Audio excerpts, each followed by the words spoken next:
भूतिया चर्च की छत की घंटी जोर से बजने लगी और तब राज का ध्यान चर्च की छत पर गया तो अपने दोस्त रतन की लाश उसी घंटी पर लटकती हुई पाई।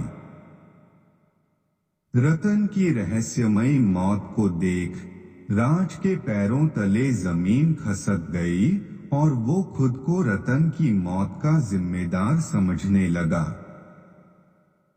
राज और रतन असम में स्थित गुवाहाटी में रहते थे और पक्के दोस्त थे।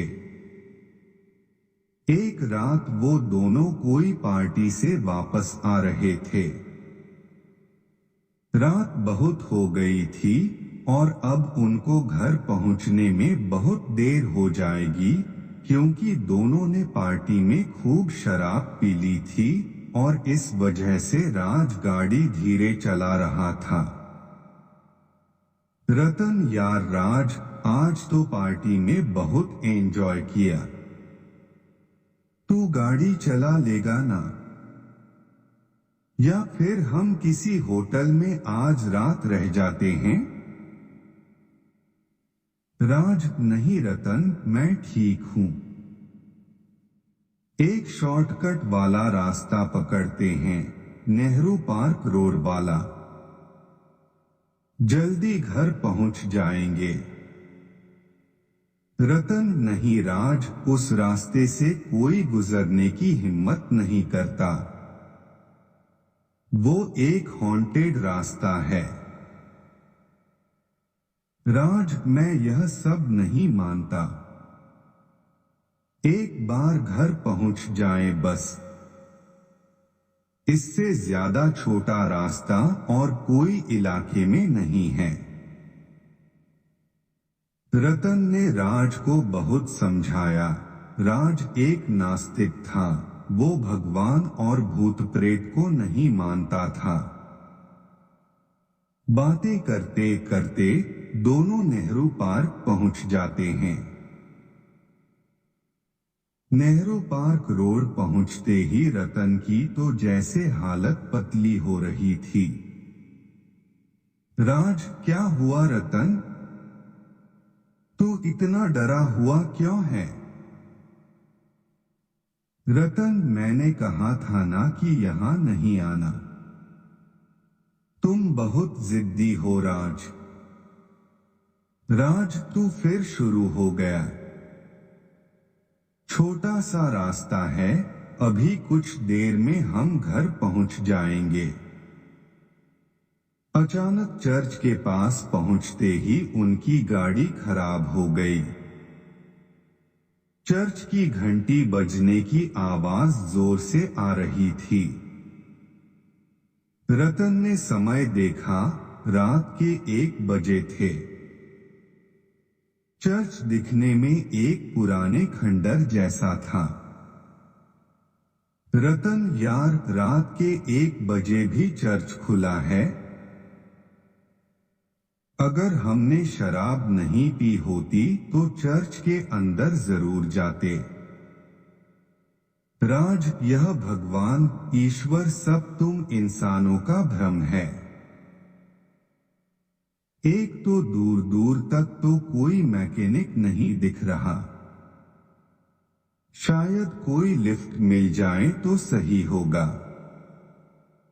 गाड़ी के पास इंतजार करते हैं। इतने में रतन को चर्च के बाहर एक बूढ़ा सा आदमी दिखा। रतन यार राज, वो देख चर्च के बाहर कोई बैठा हुआ है। चलना देखें, शायद वही हमारी कुछ मदद कर दे। राज, मुझे तो वहां कोई नहीं दिख रहा। लगता है तुझे बहुत नशा हो गया है। रतन, नहीं राज, ध्यान से देख, वहां तुझे एक बूढ़ा आदमी दिखेगा। राज ने फिर देखा तो भी वहां कोई नहीं था। रतन उस बूढ़े आदमी के पास गया तो उसने देखा कि एक पादरी बाइबल पढ़ रहा था। रतन हैरान था कि ऐसी खंडर जगह पर रात के 1 बजे यह पादरी अकेले बाइबल पढ़ रहा था। रतन, फादर, आप यहाँ अकेले क्यों बैठे हो? और इतनी देर रात को चर्च की बड़ी घंटी का बजना, इस चर्च की ऐसी हालत, क्या आपको डर नहीं लगता? पादरी को रतन पर बहुत गुस्सा आता है और वो वहां से चले जाते हैं। रतन का चर्च को अंदर से देखने का मन हुआ और मोबाइल की टॉर्च ऑन कर अकेले ही अंदर चला गया। उसने देखा कि पादरी एक कोने में बैठकर बाइबल पढ़ रहे थे। रतनरे, यह तो आश्चर्य की बात है, अंधेरे में भी पादरी बाइबल कैसे पढ़ रहे हैं? रतन की वजह से पादरी को बाइबल पढ़ने में बहुत परेशानी हो रही थी। वो चर्च की छत पर चले गए। रतन भी अपनी मोबाइल लाइट से पूरा चर्च अंदर से देख रहा था और फिर देखते देखते वो छत पर भी पहुंच गया। रतन उस बड़ी घंटी के पास पहुंचा और उसे बजाने की कोशिश करने लगा। तभी उसे ठोकर लगती है और वो एक रस्सी पे जा गिरा। वो रस्सी अपने आप ही रतन के गले पर बंध गई। पास खड़े पादरी से रतन मदद मांग रहा था, पर पादरी उसे गुस्से से घूरे जा रहा था। रतन, बचाओ, बचाओ, राज, राज, मुझे बचाओ। इतने में पादरी रतन को जोर से धक्का देता है और रतन को फांसी लग जाती है। घंटी पे लटकने से रतन दम तोड़ देता है। वहां राज भी रतन को ढूंढ रहा था। चर्च के चारों तरफ ढूंढने के बावजूद रतन नहीं मिला।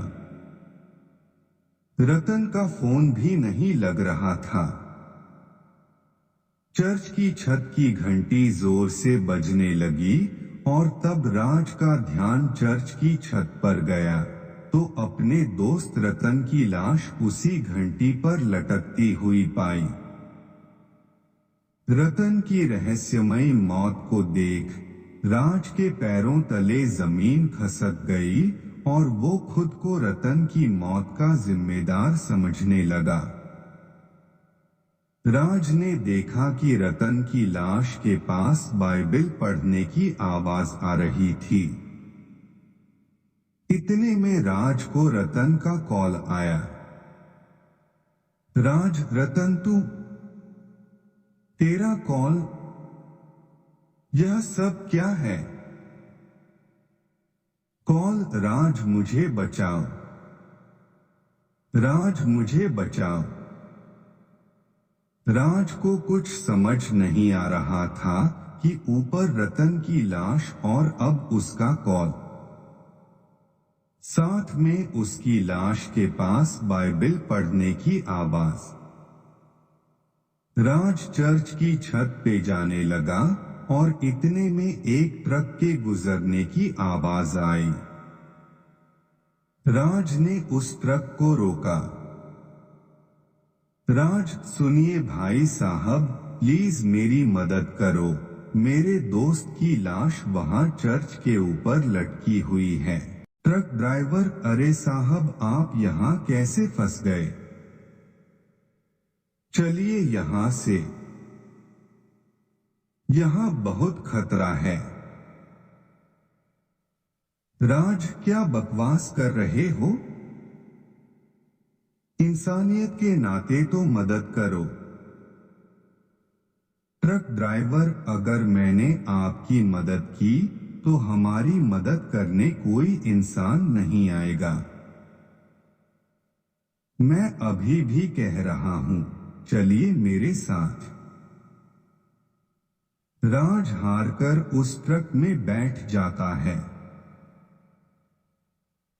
ट्रक ड्राइवर दिखने में 50 साल का गांव का रहने वाला लग रहा था और शरीर से काफी तंदुरुस्त था। राज के मन में रतन की मौत का मंजर घूम रहा था। अब राज पूरी तरह से डरा हुआ था। ट्रक ड्राइवर साहब, आप यहां कैसे आए? क्या आपको इस जगह के बारे में कुछ नहीं पता? आपके दोस्त की मौत कैसे हुई?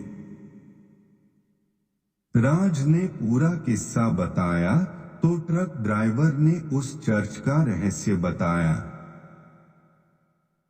ट्रक ड्राइवर, जब भारत पर अंग्रेजों का शासन था, तब आजादी की लड़ाई में बहुत से क्रांतिकारी शहीद हुए और कई निर्दोष भारतीय लोग अंग्रेजों की गुलामी करने पर मजबूर थे। इस पर चर्च के एक प्रसिद्ध ब्रिटिश पादरी विल्सन अंग्रेजों की तानाशाही के खिलाफ थे और हमेशा भारतीय लोगों के पक्ष में रहे। यह देख ब्रिटिश सरकार को पादरी विल्सन पर शक हुआ कि वो भारतीय लोगों की सहायता कर रहे हैं। इस बात से नाराज होकर एक दिन ब्रिटिश सरकार के एक अधिकारी ने पादरी विल्सन के गले में रस्सी बांधकर उन्हें चर्च के छत पर टंगी बड़ी घंटी पर लटका दिया। पादरी विल्सन ने अंग्रेज सरकार को पतन का अभिशाप दिया। पादरी विल्सन ने तड़पते हुए दम तोड़ दिया और उस चर्च को अंग्रेज सरकार ने खाली करवा दिया। तब से पादरी विल्सन की आत्मा उसी चर्च में आज भी भटक रही है और रोज आधी रात को चर्च की बड़ी घंटी बजने की आवाज आती है। कोई भी उस चर्च से गुजरने की हिम्मत नहीं करता। राज, लेकिन मेरे दोस्त की मौत, उसका क्या? और तुम्हें कैसे पता यह सब? ट्रक ड्राइवर, हम गांव के लोग बचपन से इन्हीं कहानियों को सुनकर बड़े हुए हैं। आप जैसे शहरी लोग नहीं समझेंगे। जब कभी कोई इस चर्च में आया या फिर पादरी से बात करने की कोशिश की तो ऐसी पुरानी जिद्दी आत्माएं किसी की भी मौजूदगी पसंद नहीं करती, क्योंकि उस जगह पर सिर्फ अपना कब्जा समझती हैं और कभी छोड़ के कहीं नहीं जाती। आपके दोस्त को भी पादरी ने ही मारा होगा। ऊपर से आप दोनों ने शराब पी रखी है। इस बात से पादरी ने और भी ज्यादा क्रोधित होकर रतन को मौत के घाट उतार दिया। राज, इतने सालों से यह चर्च को हटाया क्यों नहीं गया? यह सब कब तक चलेगा? ट्रक ड्राइवर, हाँ साहब, कई बिल्डरों ने इसे तोड़ने की कोशिश की, पर वो सब अपनी जान गंवा बैठे। ऐसी पुरानी आत्माएं किसी की भी मौजूदगी पसंद नहीं करती, क्योंकि उस जगह पर सिर्फ अपना कब्जा समझती हैं और कभी छोड़ के कहीं नहीं जाती। आपके दोस्त को भी पादरी ने ही मारा होगा। ऊपर से आप दोनों ने शराब पी रखी है। यह पादरी को चर्च के नियमों के विरुद्ध लगा और इस बात से पादरी ने और भी ज्यादा क्रोधित होकर आपके दोस्त को मौत के घाट उतार दिया। हर शॉर्टकट रास्ता हॉन्टेड नहीं होता, पर जब किसी रास्ते से आप परिचित ना हो तो उस पर चलने की कोशिश कभी ना करें।